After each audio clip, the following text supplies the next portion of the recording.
tere jälle, head, lahedad, toredad Kohale TV fännid, vaatajad. Aeg on jälle sealmaal, et tuleb alustada uue episoodiga. Täna räägime jälle huvitavatest teemadest, mis maailmas on, Eestis või ükskõik kus iganes. Nii et mis ma muud siis oskan selle peale kosta, kui lähme üheskoos vaatame siis uut episoodi. Tänases saates räägime erinevatest hoonetest, kõrghoonetest, ehitistest, nagu näiteks teletornidest. Esimese tornina ma toon teieni Eiffeli torni. Loomulikult te juba kõik teate selle ajalugu selle torni kohta, aga ikkagi kordamine on tarkuse ema. Et lähme uurime ja vaatame ja kuulame Eiffeli torni kohta. Eiffeli torn on Pariisi tuntuim ehitis ja populaarseim turismiatraktsioon. Teraskonstruktsiooniga torn on saanud nime kogu projekti juhtinud ettevõtja Gustave Eiffeli järgi. Arhitekt oli Stéphane Sauvestre. Ehitamist alustati 1887. aastal ja torn valmis 1889. aasta Pariisi maailmanäituseks, et tähistada Prantsuse revolutsiooni 100. aastapäeva. Torn on tänapäeval 330 meetrit kõrge ja kaalub 7300 tonni. Eiffeli torn oli 300 meetri kõrgusena 41 aastat maailma kõrgeim ehitis. Aastal 2022 paigaldati tornile digitaalside antenn, mis tegi torni kõrguseks senise 324 meetri asemel 330 meetrit. Pärast ehitamist peeti torni väga inetuks ja häbiväärseks. Torni omandiõigused pidid vastavalt lepingule minema 20 aasta möödumisel torni rajamisest Pariisi linnale, kes lubas selle kohe lammutada. Torni ehitamise tingimuseks oligi, et see peab olema kergelt lammutatav.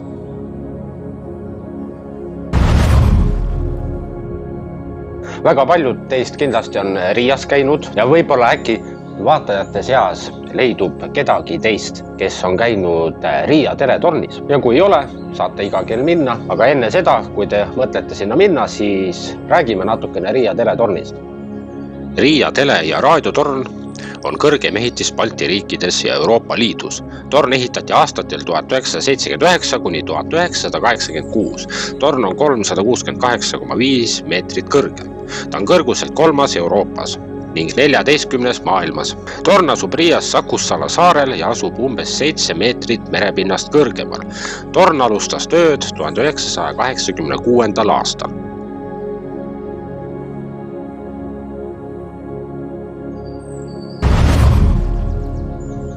Muidugi üks teletorn on kindlasti ka teile tuttav meie põhjanaabritelt, soomlastelt. N-tähega hakkab selle torni nimi ja lõpeb A-tähega. Kas te arvate ära, mis torniga tegu on?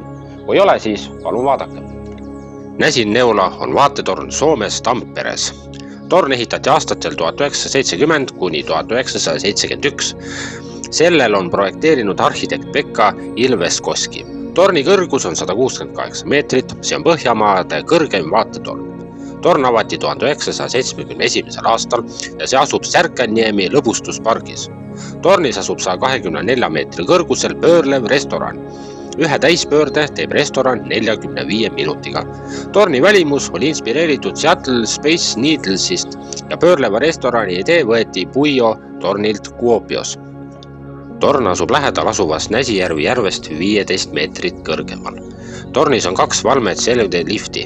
Liftid sõidavad 120 meetri kõrgusele Pilvilinna kohvikusse. Restoran on korrus kõrgemal. Lifti sõit tippu kiirusega 6 meetrit sekundis kestab 27 sekundit. Liftid võtavad peale kuni 16 inimest. Liftid on siiani kiiremaid avalikult liftid Soomes.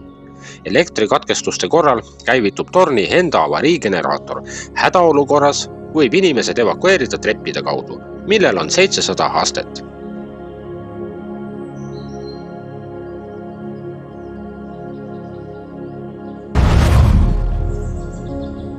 Nüüd oleme oma teekonnaga jõudnud otsapidi juba Leetu. Ja loomulikult, mis Leedus jälle silma hakkab, Vilniuse teletorn. Lähme siis vaatame selle teletorni üle. Vilniuse teletorn on 326,5 meetri kõrgune torn Leedus Vilniuse Karolinskesi linnaosas. Vilniuse teletorn on Leedu kõrgeim ehitis. 1991. aasta jaanuaris toimus torni juures Vilniuse veresaun. Vaateplatvormil 165 meetri kõrgusel asub kohvik mis pakub vaadet Vilniuse linnale ja pöörlevat vaateplatvormi, mis teeb täisringi 45 minutiga. Kiirliftid jõuavad maapinnalt kohvikuni 40 sekundiga. Ilusa ilmaga võib näha 40 kilomeetri kaugusel asuvat Elektrenai linna. Vaateplatvormilt saavad külastajad teha ka bensihüppeid. Tornis asub ka Vilniuse veresauna teemaline muuseum. Ja kui te kuulsite, et jutust käis läbi sõna Vilniuse veresaun, siis Vilniuse veresaun toimus 11. kuni 13.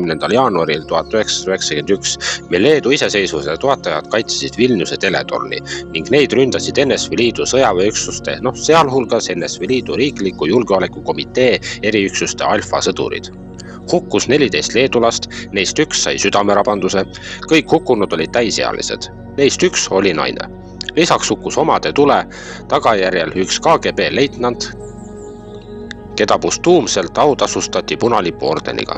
Sarnased sündmused toimusid samal ajal ka teistes Leedu linnades, Alituses, Šiauliais, Varenas ja Kaunases, nagu ka nädal hiljem 20. jaanuaril Riias, kus ohvrid oli 2 teleoperaatorit.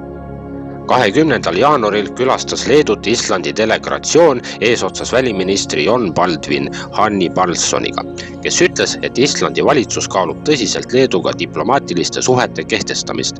4. veebruaril 1991 tunnustas Island esimese riigina maailmas Leedu iseseisvust.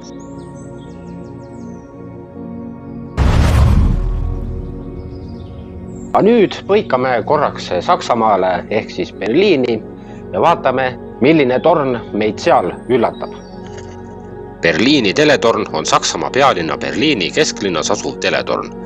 Alexanderplatsi lähistel asuv teletorn ehitati aastatel 1965 kuni 1969. Tollase Saksa Demokraatliku Vabariigi juhtkonna eestvedamisel Berliini sümboliks. Torn on 368 meetri kõrgune, olles Saksamaa kõrgeim ehitis. Torn oli esialgu 365 meetri kõrgune, kuid pikenes 3 meetri võrra, kui sellele kinnitati 1990. aastatel uus antenn. Berliini teletorn on kõrguselt 4. vabalt seisev ehitis Euroopas Moskva Ostankino teletorni, Kiievi teletorni ning Riia raadio- ja teletorni järel.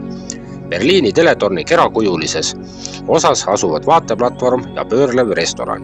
Vaateplatvorm on umbes 204 meetri kõrgune ning selgel päeval võib nähtavus seal ulatuda 42 kilomeetrini.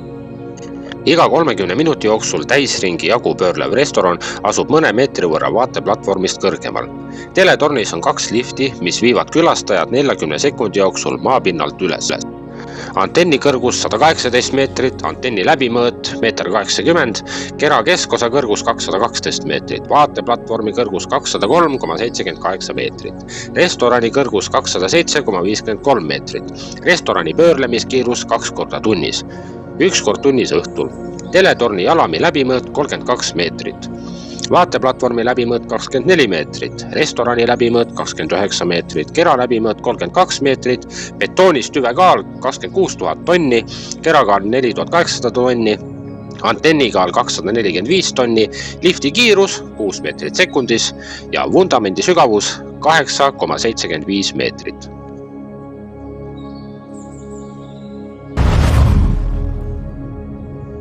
Kes teab või arvab ära, kus kohas asub selline torn ja milline see torn on, CN Tower. Kui te teate, siis teate, väga tore.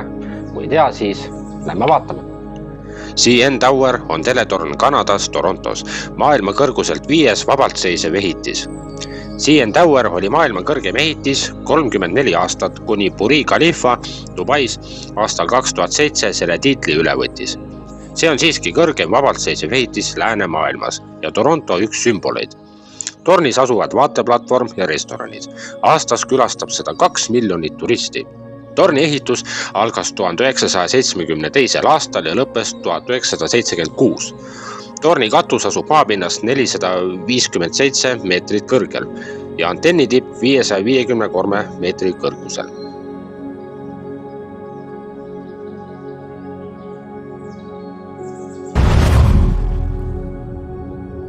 Nüüd käime kiirelt ühes videoklipis läbi ka Ukrainast. Kaeme seal ka ühte Kiievis olevat teletorni. Kiievi teletorn on 385 meetri kõrgune terastruktuur, mis asub Ukraina pealinnas Kiievis. See on riigi kõrgeim ehitis. Kuni Tokyo Skytree valmimiseni 2012. aastal oli see maailma kõrgeim iseseisev metallkonstruktsioon. Torn ehitati 1973. aastal, kui Kiiev oli veel Ukraina NSV pealinn. Sealt antakse eetrisse raadio- ja telesaateid ning see ei ole avalik külastusobjekt.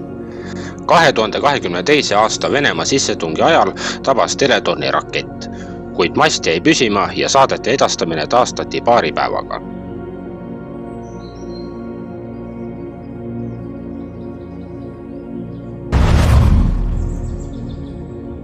Ja nüüd lähme Tokyosse, vaatame seal ringi, otsime, äkki leiame sealt ka mõne torni ja enne imet ühe torni me leidsimegi, aga millise torni?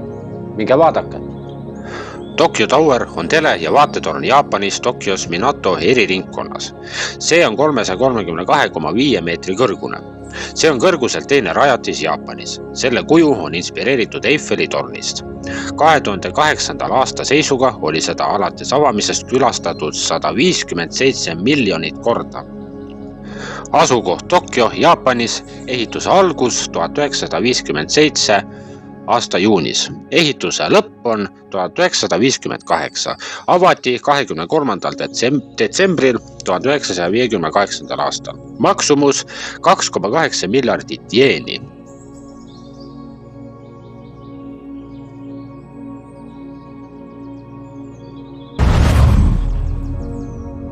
Nüüd tuleb veel teie ette üks huvitav torn, aga mis torn ja kus see asub? Vihjeks võin öelda, et see kannab nime Avala torn. Avala teletorn on teletorn Serbia pealinnas Belgradis, Avala mäel. See on Serbia kõrgeim torn. Praegust Avala teletorni ehitati 21. detsembrist 2006. kuni 23. oktoobrini 2009 ja selle kõrgus on 204,68 meetrit. See asendab varasemat 202,87 meetri kõrgust teletorni, mis ehitati 1961. aastast kuni 1965. aastani ja mis hävis 29. aprillil 1999. Kosovo sõja ajal NATO õhurünnakus. Uue torni avamispidustused toimusid 21. aprillil 2010. Tornis on 2 lifti. 119 meetri kõrgusel asub restoran. Hävinud torni konstruktsioon ulatus 136,65 meetri kõrgusele. Selle otsas asusid antennid. Uus torn on koos antennidega 204,68 meetrit kõrge.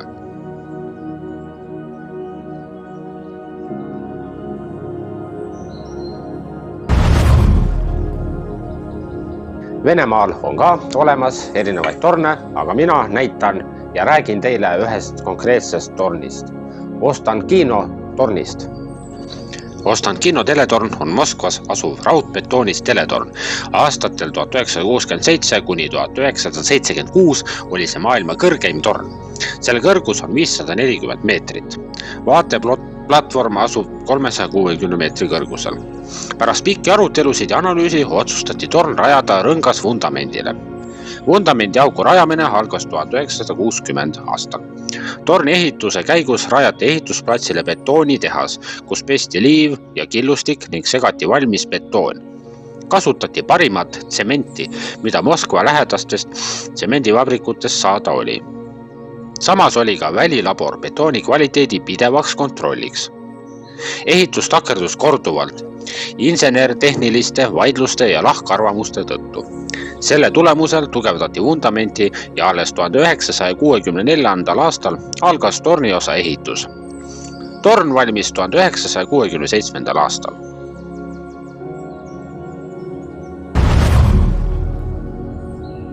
Ega siis midagi, oli jälle meeldiv, et vaatasite, saite jälle targemaks, mida kõrva taha panna, midagi uut teada. Ja kui teil endal tuleb mingi idee või millest ma saaksin uue osa teha, siis loomulikult andke mulle aga teada. Ärge unustage tellida ka õnnitlusvideoid ning ka tervitusvideoid. Mis seal muud siis, kui näeme uues episoodis.